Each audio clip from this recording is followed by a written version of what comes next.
Many U.S. troops coming home from Iraq in the next few weeks will be facing difficult physical and mental health issues. And that was the case with Army Private John Needham, a decorated vet who killed his girlfriend after coming home. Saturday's 48 Hours mystery focuses on the killing and Needham's defense, blaming his actions on a brain injury and post-traumatic stress disorder. Correspondent Troy Roberts has a preview.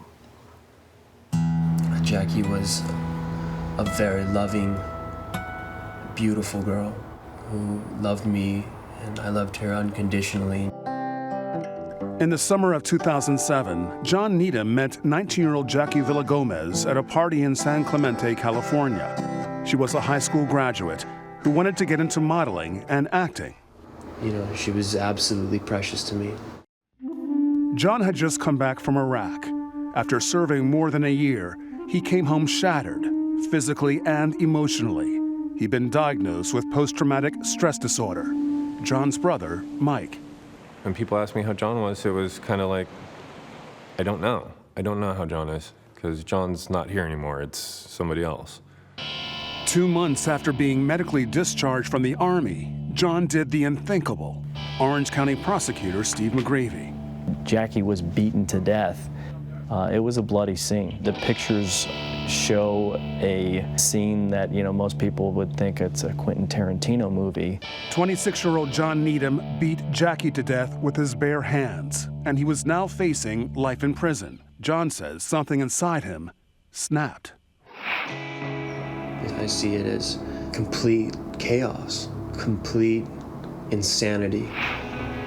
And I see it as myself being uncontrollable. Turning into an animal. I never wanted this to happen. I was trained to kill. I come home, I can't adjust to the regular civilian lifestyle. I spun out of control. I needed help. You can't let sympathy affect the administration of justice. Simply because someone is serving your country, you can't use that as an excuse or a pass on unlawful criminal conduct. Unfortunately, with the way I was trained, to react to threats is to neutralize threats. Even when it's someone I love. And Troy Roberts is with us now. This is just a horrific killing. As we heard there, John Needham saying, I just couldn't adjust when I came back home. How sick was he? Well, there was no history of criminality or violence before he went to war. When he came back, there were frequent explosions of anger and also really frightening flashbacks. His father was telling me many times we'd find John stripped naked in a fetal position in a corner of the house, like in this altered state, and it would take forever for him to snap out of it.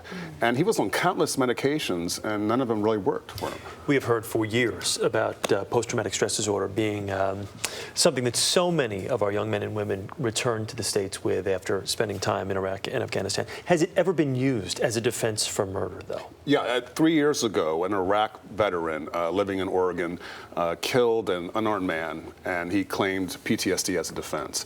The jury found him guilty, but insane, and he was sentenced to a state hospital. Very interesting. All right. CBS's Troy Roberts, thank you so much.